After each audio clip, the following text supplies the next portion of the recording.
Praise the Lord. அற்புத குழந்தை இயேசுவே எங்களுக்காக வேண்டிக் கொள்ளும். இன்றைய வாசகங்கள் பாஸ்கா காலத்தின் 7ஆம் வாரம், மே 22, வெள்ளிக்கிழமை. காசியா நகர் புனித ரீத்தா துறவி நினைவு. முதல் வாசகம் திருத்துதர் பணிகள் நூலிலிருந்து வாசகம். அதிகாரம் 25, இறை வார்த்தைகள் 13 முதல் 21 முடிய. அந்நாட்களில் அகிரிப்பா அரசனும் பெர்னிக்கியுவும் பெஸ்தை சந்திக்க செசரியா வந்தனர். அவர்கள் பல நாள்கள் அங்கு தங்கியிருந்த போது பெஸ்து பவுலுக்கு எதிரான வழக்கை அரசனிடம் எடுத்து கூறினார். பெலிக்சு கைதியாக விட்டு சென்ற ஒரு மனிதர் இங்கு இருக்கிறார். நான் எருசலேமில் இருந்தபோது தலைமை குருக்களும் யூதரின் மூப்பர்களும் அவரை பற்றிய வழக்கை என்னிடம் தெரிவித்து அவருக்கு எதிராக தீர்ப்பளிக்க வேண்டும் என்று கேட்டுக்கொண்டார்கள். நான் அவர்களை பார்த்து, குற்றம் சாட்டப்பட்டவர் எவரும் குற்றம் சாட்டியவருக்கு முன்னின்று தம்மீது சுமத்தப்பட்ட குற்றத்தை பற்றி விளக்குவதற்கான வாய்ப்பை பெற வேண்டும். அதற்கு முன் அவருக்கு தீர்ப்பு அளிப்பது ரோமையரின் வழக்கமல்ல என்று கூறினேன். எனவே அவர்கள் இங்கே வந்தபோது சற்றும் காலம் தாழ்த்தாமல் மறுநாளிலேயே நான் நடுவர் இருக்கையில் அமர்ந்து அவரை என்னிடம் கூட்டிக் கொண்டு வருமாறு ஆணை பிறப்பித்தேன். குற்றம் சுமத்தியவர்கள் எழுந்து பேசிய போது நான் நினைத்திருந்த கொடிய குற்றம் எதுவும் அவர் மீது சுமத்தவில்லை. அவர்கள் அவருக்கு எதிராக சொன்னதெல்லாம் தங்கள் சமயத்திலுள்ள சில கருத்து வேறுபாடுகளாகத்தான் இருந்தன. இறந்து போன இயேசு என்னும் ஒருவரை பற்றியும் அவர்கள் பேசினார்கள். இந்த இயேசு உயிரோடு இருப்பதாக பவுல் சாதித்தார். இக்கருத்து சிக்கல்களை பற்றி கேட்டதும் நான் குழம்பி போய், நீர் எருசலேமுக்கு வருகிறீரா?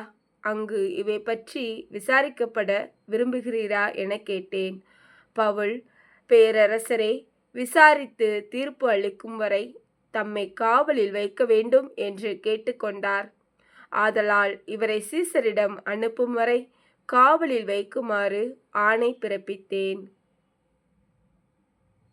இது ஆண்டவர் வழங்கும் அருள்வாக்கு. இறைவா, உமக்கு நன்றி. பதிலுரை பாடல். திருப்பாடல் 103. பல்லவி. ஆண்டவர் தமது அரியணையை விண்ணகத்தில் நிலைநிறுத்தியுள்ளார். அல்லேலுயா வாழ்த்தொலி. தூய ஆவியாராம் துணையாளர் உங்களுக்கு அனைத்தையும் கற்றுத்தருவார். நான் கூறிய அனைத்தையும் உங்களுக்கு நினைவூட்டுவார். நற்செய்தி வாசகம். புனித யோவான் எழுதிய நற்செய்தியிலிருந்து வாசகம். அதிகாரம் 21, இறை வார்த்தைகள் 15 முதல் 19 முடிய. தம் சீடர்களுக்கு தோன்றி இயேசு சீமோன் பேதுருவிடம், யோவானின் மகன் சீமோனே, நீ இவர்களை விட மிகுதியாக என் மீது அன்பு செலுத்துகிறாயா என்று கேட்டார். அவர் இயேசுவிடம், ஆம் ஆண்டவரே, எனக்கு உம்மிடம் அன்பு உண்டு என உமக்கு தெரியுமே என்றார். இயேசு அவரிடம், என் ஆட்டுக்குட்டிகளை பேணி வளர் என்றார். 2ஆம் முறையாக இயேசு அவரிடம், யோவானின் மகன் சீமோனே, நீ என் மீது அன்பு செலுத்துகிறாயா என்று கேட்டார். அவர் இயேசுவிடம், ஆம் ஆண்டவரே, எனக்கு உம்மிடம் அன்பு உண்டு என உமக்கு தெரியுமே என்றார். இயேசு அவரிடம், என் ஆடுகளை மேய் என்றார். 3ஆம் முறையாக இயேசு அவரிடம், யோவானின் மகன் சீமோனே, உனக்கு என்னிடம் அன்பு உண்டா என்று கேட்டார். உனக்கு என்னிடம் அன்பு உண்டா என்று இயேசு 3ஆம் முறை கேட்டதால் பேதுரு துயருற்று அவரிடம், ஆண்டவரே, உமக்கு எல்லாம் தெரியுமே, எனக்கு உம்மீது அன்பு உண்டு என்பது நீர் அறியாத ஒன்றா என்றார். இயேசு அவரிடம், என் ஆடுகளை பேணி வளர். நீ இளைஞனாக இருந்தபோது நீயே இடையை கட்டிக்கொண்டு உனக்கு விருப்பமான இடத்தில் நடமாடி வந்தாய். உனக்கு முதிர்ந்த வயது ஆகும்போது நீ கைகளை விரித்து கொடுப்பாய். வேறொருவர் உன்னை கட்டி உனக்கு விருப்பமில்லாத இடத்திற்கு கூட்டிச் செல்வார் என உறுதியாக உனக்கு சொல்கிறேன் என்றார். பேதுரு எவ்வாறு இறந்து கடவுளை மாட்சிப்படுத்தப் போகிறார் என்பதை குறிப்பிட்டே அவர் இவ்வாறு சொன்னார். இதை சொன்ன பின் பேதுருவிடம், என்னை பின்தொடர் என்றார். இது கிறிஸ்து வழங்கும் நற்செய்தி.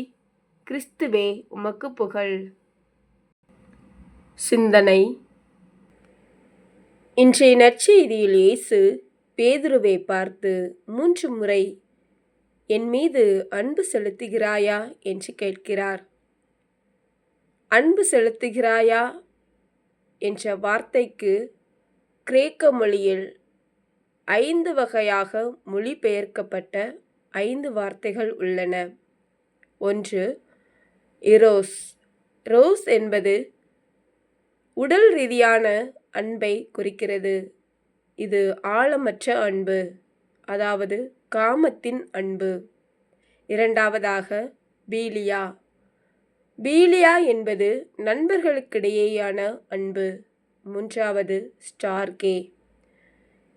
ஸ்டார்கே அன்பு என்பது பெற்றோருக்கும் பிள்ளைகளுக்கும் இடைப்பட்ட அன்பு. 4வது கொய்னோனியா. கொய்னோனியா அன்பு நம்பிக்கையாளரிடையே உள்ள அன்பு. 5வது அகாப்பே. அகாப்பே என்னும் அன்புதான் உண்மையான அன்பு, தன்னலமில்லா அன்பு, தன்னையே பலியாக்கும் அன்பு. ஆம், இந்த அகாப்பே என்ற அன்பைத்தான் இன்றைய நற்செய்தியில் இயேசு கிறிஸ்து புனித பேதுருவிடமும் எதிர்பார்த்திருந்தார். அகாப்பே அன்பை விட்டுவிட்டு புனித பேதுரு நண்பருக்குரிய பீலியா என்ற அன்பை அளிப்பதாக பதிலளித்திருந்தார். இயேசு எதிர்பார்த்தது போல முழுமையாக அன்பு செய்ய முடியவில்லையே என பேதுரு அழுகிறார். இறைவன் நம்மிடமும் எதிர்பார்ப்பது நாம் அவரை எல்லாவற்றிற்கும் மேலாக அன்பு செய்ய வேண்டும் என்பதே. அந்த அன்பு பிறரன்பிலும் நிலைக்க வேண்டும். வெறும் அன்பு செய்கிறோம் என்று சொல்வது மட்டும் பெரிதல்ல, அதன்படி வாழ்வதே மாண்பு. அன்பு அனைத்தையும் நம்பும், அனைத்தையும் பொறுத்து கொள்ளும். அன்பினால் எல்லாம் ஆகும். ஆமேன். சிந்திப்போம். Praise the Lord. அற்புத குழந்தை இயேசுவே, எங்களுக்காக வேண்டிக் கொள்ளும். Thank you Jesus.